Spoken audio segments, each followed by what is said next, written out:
سمعك. عليكم السلام. Bien, donc شحال وصلنا 13 راه 10 donc ماشي مشكل on commence donc bienvenue à toutes et à tous dans ce deuxième TD de statistiques descriptives dans lequel nous allons calculer des mesures de position, des mesures de dispersion et des mesures de forme. Bien, est-ce que vous avez tous reçu la série d'exercices? توصلتوا بها ولا لا؟ Bien, donc pour ne pas perdre de temps, donc dans cet exercice, il y a simplement deux exercices et donc qui sont un peu lents à faire. Donc on va essayer de résoudre aujourd'hui le premier exercice et le deuxième. Donc si on n'a pas le temps de le faire aujourd'hui, on le fera vendredi prochain. Donc commençons par le premier exercice. Donc il s'agit de notes obtenues en statistiques descriptives. Donc on va commencer d'abord par lire l'énoncé. Donc on veut analyser les distributions statistiques des notes obtenues par les étudiants de la filière sciences économiques et gestion en statistiques descriptives. Ce sont des notes réelles. Donc on notera X, la variable statistique, note obtenue dans la première session.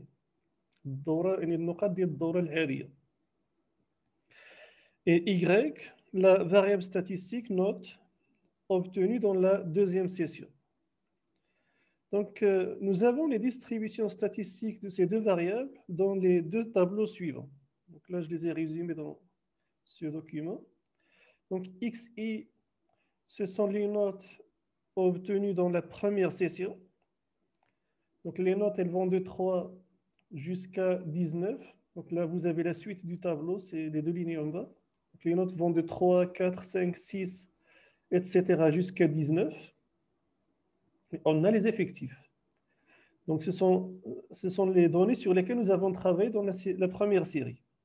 252 étudiants en U3, 68 en U4, etc.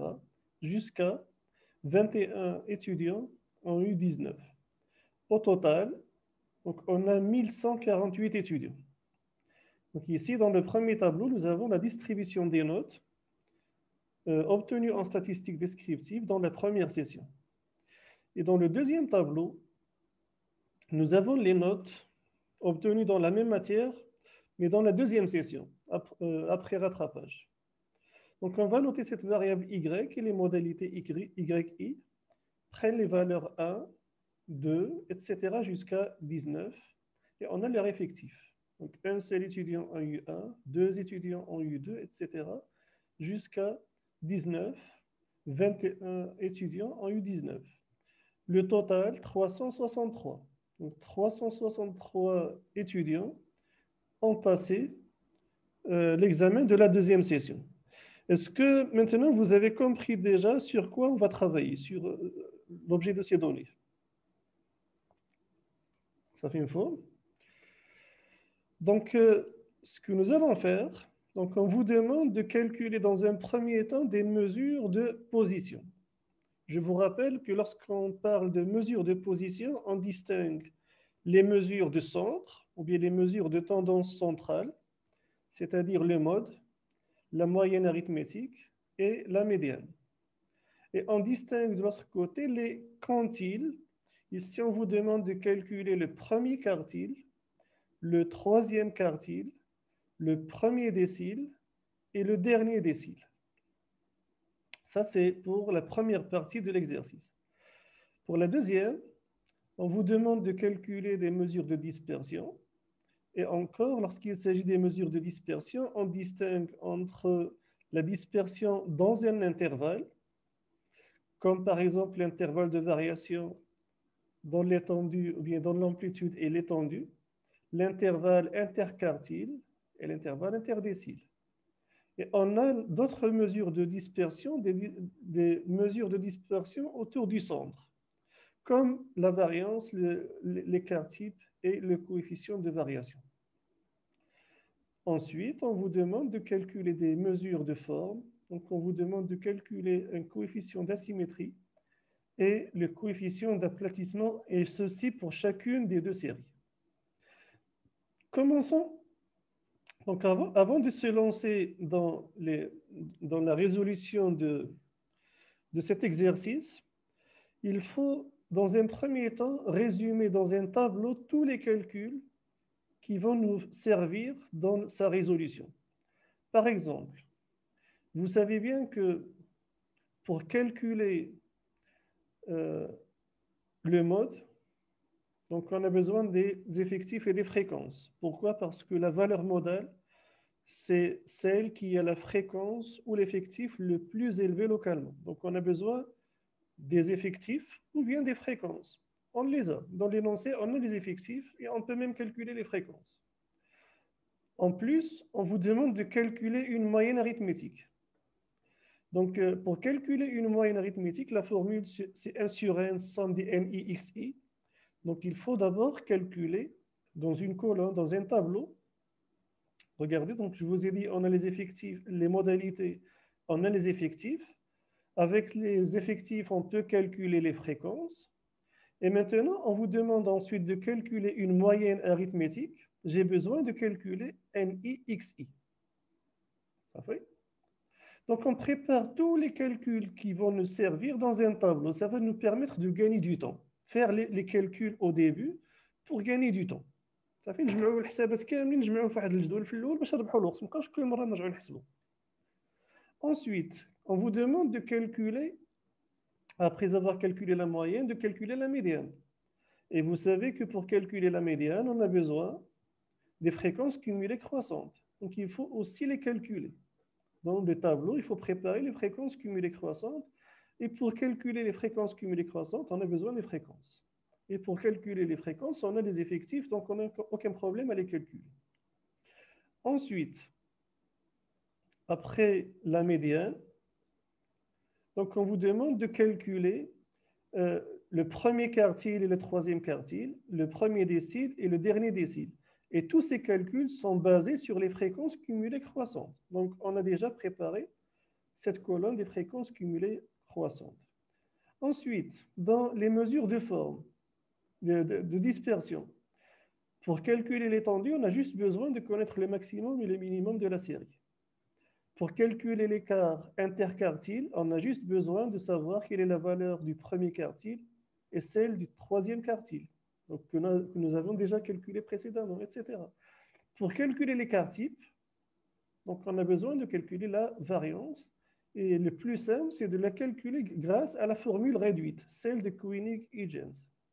Et pour calculer la variance, donc on a besoin de la colonne des NI XI au carré dans la formule. Donc on va revenir sur ces éléments. Donc dans la formule de la variance, on a besoin des NI XI au carré, donc il faut les préparer.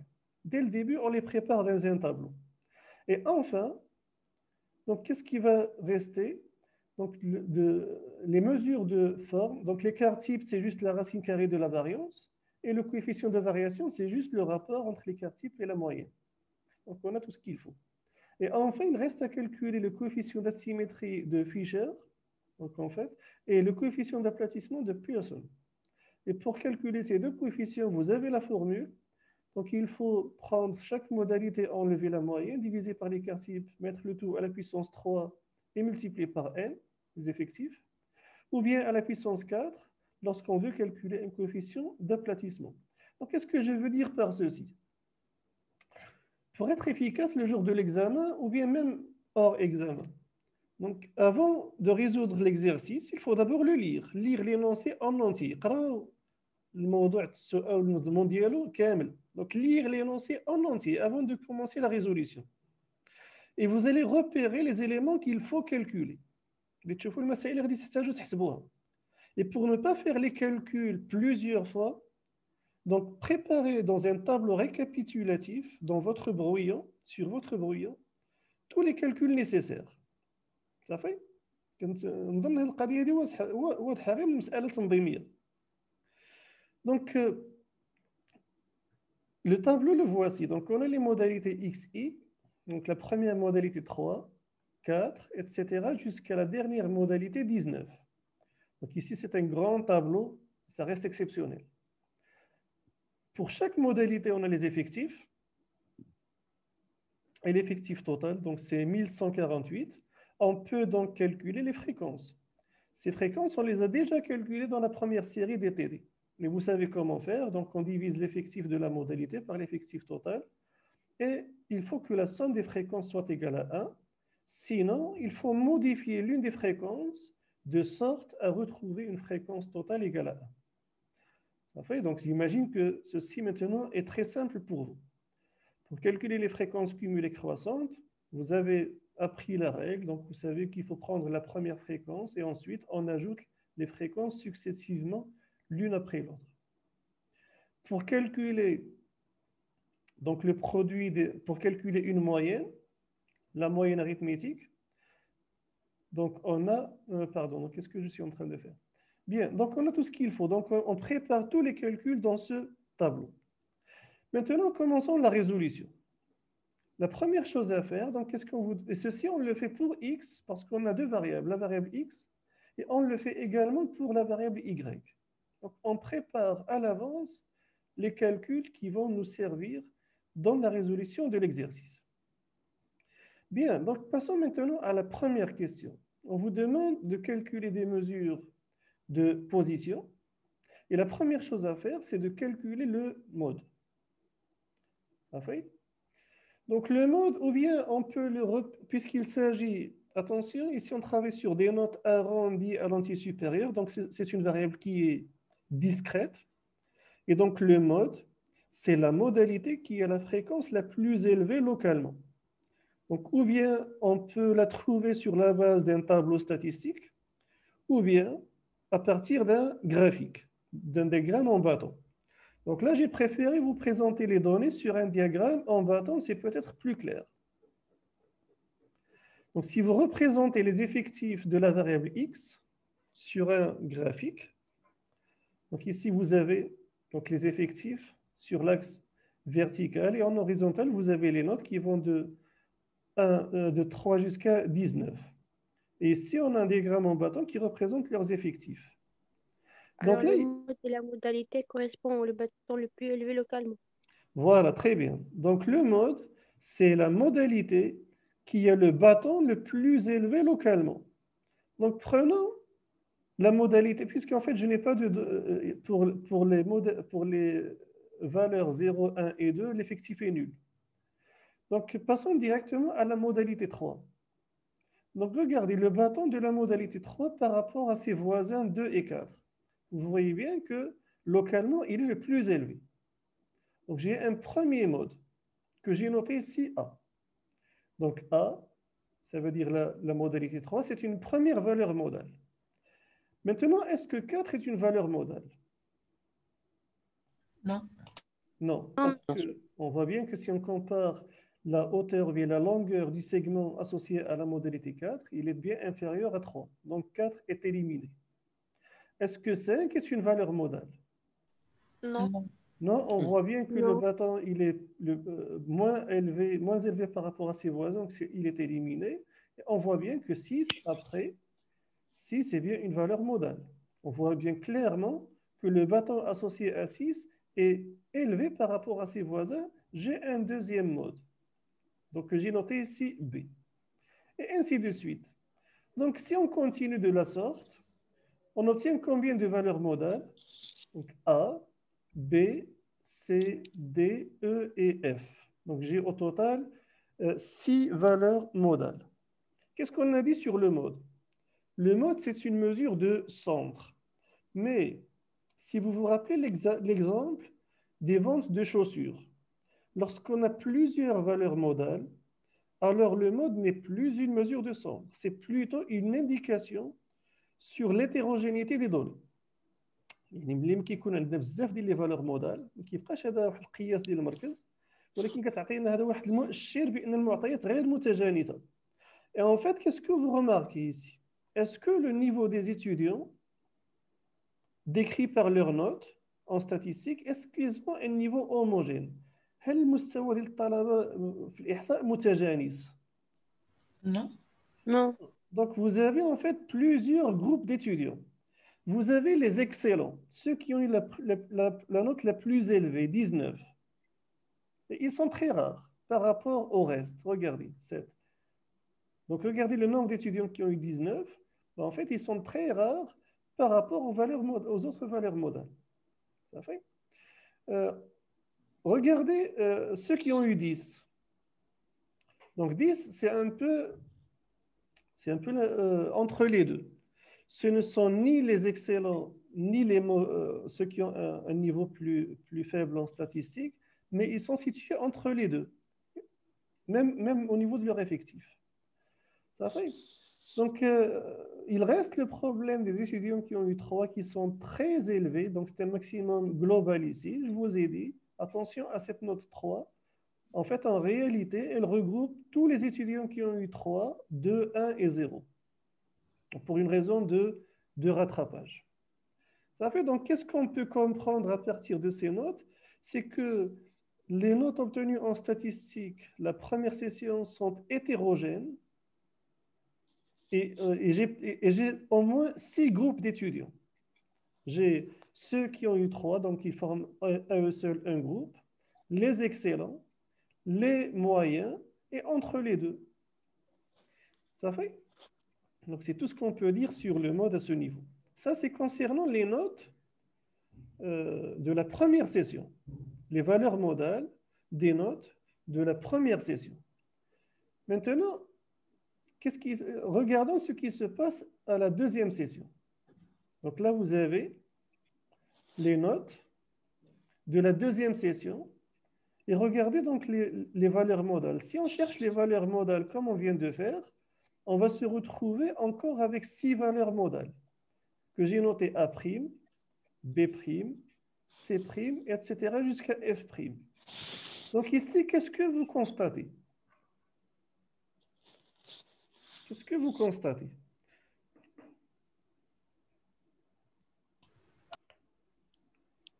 Donc là encore, j'ai plusieurs valeurs modales. Même ici, j'ai plusieurs valeurs modales, ça veut dire que j'ai des niveaux hétérogènes des étudiants. Et ceci est tout à fait normal. Tous les étudiants n'ont pas le même niveau, donc forcément, ils ont des niveaux hétérogènes. Mais ce qui est marquant ici, c'est que quelle est la plus grande, regardez la valeur modale qui tire le plus votre attention. C'est le 17. Les étudiants qui ont eu 17 sont très nombreux. Et Oui, ensuite, les étudiants qui ont eu 15. Donc, en fait, il y a un renversement de tendance. Regardez. Donc, dans la première session, les bons étudiants étaient très rares. Les étudiants moyens avaient un effectif moyen. Mais lorsque vous regardez après le rattrapage, il y a une inversion de tendance. C'est que après, dans cet examen de deuxième session, les étudiants, en fait, ils ont eu de très bonnes notes. Même les notes qui sont supérieures à 10, regardez, les notes qui sont supérieures à 10 sont beaucoup plus fréquentes que celles qui sont à gauche. La distribution, elle est en quelque sorte asymétrique à droite. Donc ça, c'est plutôt une bonne nouvelle. Donc en fait, les étudiants qui n'ont pas eu la chance de valider les statistiques lors de la première session, donc ils peuvent encore la valider dans la deuxième session avec de très bonnes notes. Ça fait donc ça, c'est plutôt une bonne nouvelle. Donc voici tout ce qu'on peut dire sur ces valeurs modales. Donc la conclusion, c'est que ce soit dans la première session ou dans la deuxième session, on a plusieurs valeurs modales et ça veut dire que les niveaux des étudiants sont hétérogènes.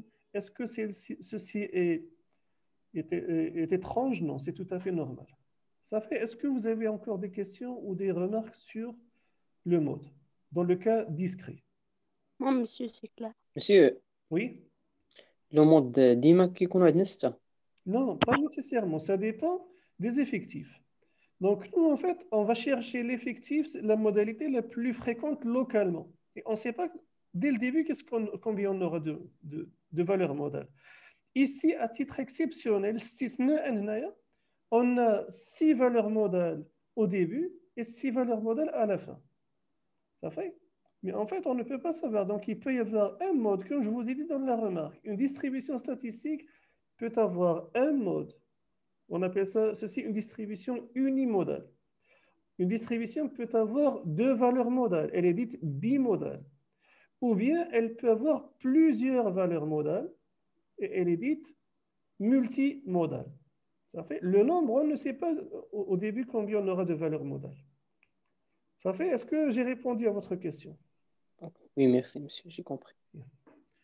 Bien, donc si vous avez plus de questions, on passe à la suite. Donc on vous demande maintenant de calculer comme deuxième mesure de position la moyenne ou bien les moyennes arithmétiques. Parce qu'on doit calculer une moyenne arithmétique pour la variable x, les notes obtenues dans la première session, et une moyenne arithmétique y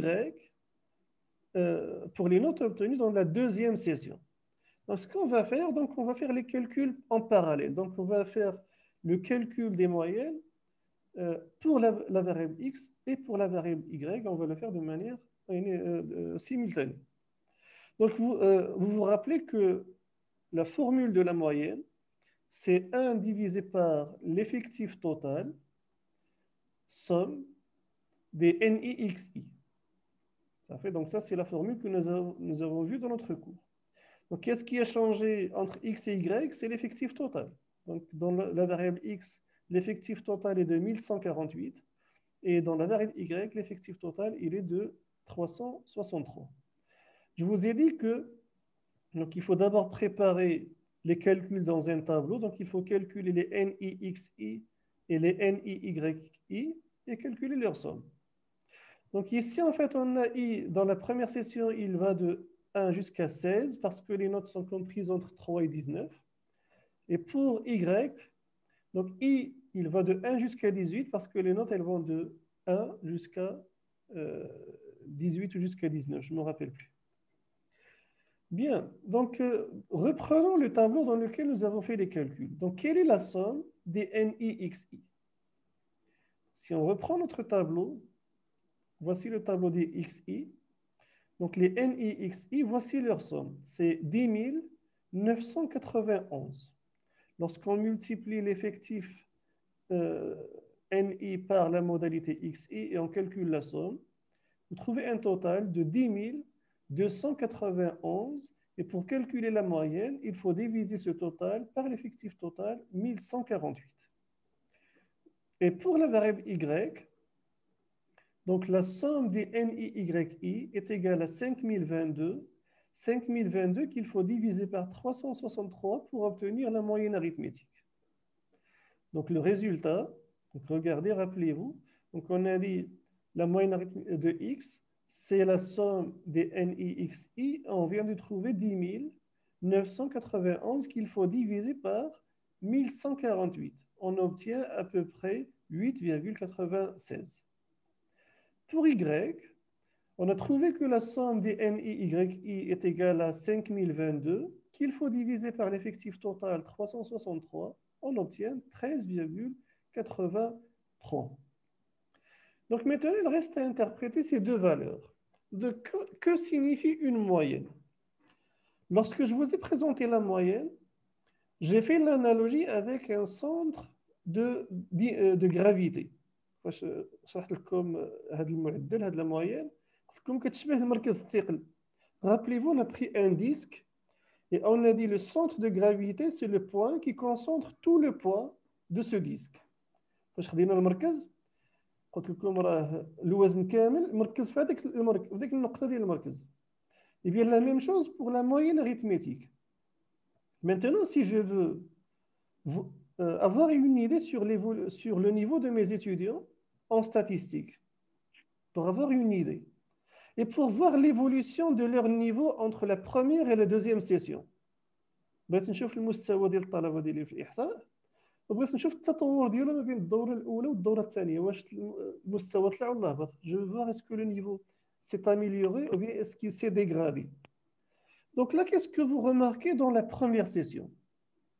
Donc vous avez une moyenne en statistique de 8,96. Qu'est-ce que vous pouvez en dire sur cette moyenne? De cette moyenne? Qui est faible. Elle est faible. Par rapport à à la deuxième moyenne dans la session rattrapage. Voilà, donc déjà, première chose, on peut dire que la note de la première session est faible relativement à la deuxième session. Donc, on peut dire en quelque sorte que le niveau des étudiants s'est amélioré entre les deux sessions. Oui. Ça fait. Maintenant, la question qui reste posée. Pourquoi on a une faible moyenne arithmétique? D'où vient le problème de cette faiblesse? Vient de ce niveau assez bas. Monsieur, je pense que c'est les effectifs. Et plus précisément, quels effectifs? L'effectif de X, c'est plus grand que l'effectif de Y. Non, ça ne vient pas des effectifs. Non, non, donc ça ne vient pas des Je effectifs. pense modalité les faire point 0, 1, 2 et plus زيد كمل وي كمل وي. هما اللي نقصونا من هاد لا Donc, موين. en fait, vous constatez, vous remarquez bien que dans la première session, les étudiants qui ont eu 3 sont très nombreux. Donc, vous avez 252 ou bien 250 étudiants ont eu 3. Et qu'est-ce qu'on a dit? Quel est le problème de la moyenne arithmétique? C'est qu'elle est très sensible aux valeurs extrêmes. Oui. Et si la valeur 3, c'est une valeur extrême, vous avez trop d'étudiants qui ont eu 3, et donc ils ont tiré la moyenne de tout le groupe vers le bas. Maintenant, vous pouvez faire un essai chez vous. Si vous oubliez 3 et son effectif, et vous calculez de nouveau la moyenne. L'effectif la moyenne, vous allez voir que la moyenne, elle va augmenter. Elle va aller vers 10 et vers 11. Mais à cause de ce 3, donc, qui est très faible et dont les étudiants sont très nombreux, donc il a tiré la moyenne vers le bas. Contrairement à la deuxième session. La deuxième session, la moyenne était très élevée, elle était de 13. Mais grâce à qui? Grâce aux étudiants qui ont eu 17 et aux étudiants qui ont eu 15. Ils sont très nombreux et les autres. Et ils ont tiré la moyenne vers le haut. Et donc, est-ce que maintenant je peux comparer? Est-ce que la moyenne me donne une image ou bien une idée fidèle sur le niveau de mes étudiants en statistique? Est-ce que je peux faire... Non, monsieur. Non. Je ne peux pas faire confiance à la moyenne parce qu'elle est sensible aux valeurs extrêmes. On voit bien que dans la première session, elle a été tirée vers le bas à cause des 3. Et dans la deuxième session, elle a été tirée vers le haut grâce aux valeurs qui sont élevées. Quelle est l'alternative? Quelle est la solution? La médiane. Très bien. Donc, on doit passer. Je donne exact des étudiants.